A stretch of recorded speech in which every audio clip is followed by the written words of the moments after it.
For millions of young unemployed Africans, but who are tech-savvy, the information revolution in Africa presents huge opportunities.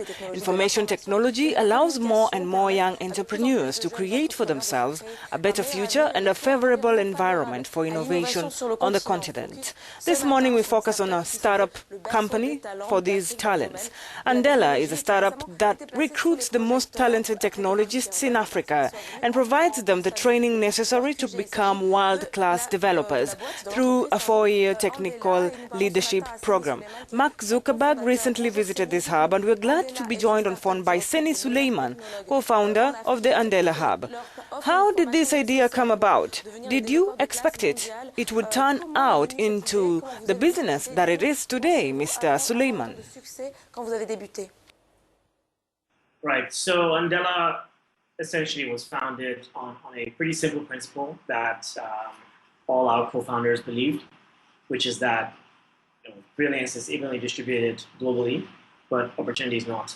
And so a lot of the foundation for forming Andela was really a few people who were very interested in how to bridge the gap between top talent in Africa and opportunities around the world to get together and make this happen.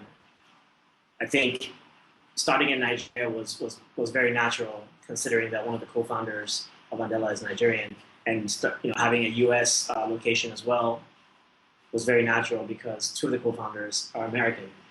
And so ultimately, I think the rationale behind Andela is quite simple. Is that you have a lot of brilliant people located in Africa who are very energized, who are excited about becoming part of the global ecosystem. And you've got a bunch of companies who have major problems finding access to really, really good talent. And so if you can combine those two things together, then you can actually make a business that is profitable, but also have a major impact on a lot of people in Africa. Now, Sulaiman, Andela has found such a profound rooting and a lot of attention since earlier this year, and the Chan Zuckerberg Foundation initiative decided to invest in the whole concept. What has changed since the Zuckerbergs decided to get involved, and has it had an impact on the team's morale and everything? Absolutely. For one, I think Mark's visit to Lagos and to Andela specifically was just very energizing. I mean, most of us here deeply believe that what we're doing is very impactful. The developers themselves are working on all kinds of projects for amazing clients who are really at the cutting edge of technology. But it's a little bit different when you have someone who is conceivably the most influential person in technology today walking into your office and speaking to you and telling you that he really believes that you are the future. He really believes that you are going to be part of the global technology ecosystem. I think that sends a very clear message to everyone here that this is as serious as we really thought it was, and that all the aspirations we have are real. So it has, I think, the biggest impact is likely going to be just in the amount of confidence people have in knowing that they are relevant and they are going to be part of building the future, and what that means for them in terms of what, basically just how they build out their career going forward.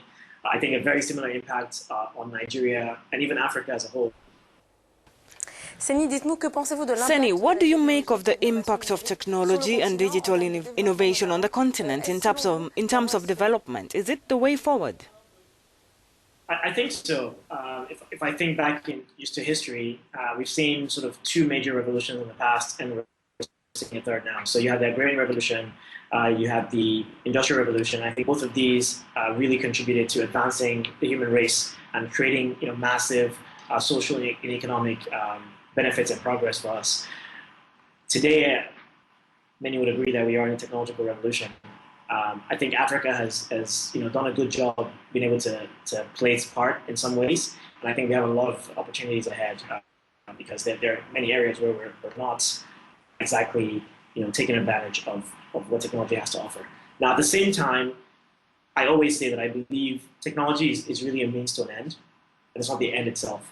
So ultimately, you do need a lot of offline, I think, structures in place which will support technology and which technology can support. So I believe that we are in a very, very unique position where we're able to leapfrog. And if we have the right infrastructure in place, if we have the right policies in place, and if we have the right people, the entrepreneurs, businesses who really want to take technology and use that to create massive impact, I think we are ripe for that. Well, you gotta love technology, Hanan, and the possibilities it could do. Right now we have flyboats and jetpacks. Amongst other things. Amongst other things. I actually saw that yesterday, that there's actually a jetpack can do 100 miles per hour and go above 10,000 feet. I didn't know. You know, they just unveiled it the other day, jetpack aviation. They've also been doing research to make humans fly.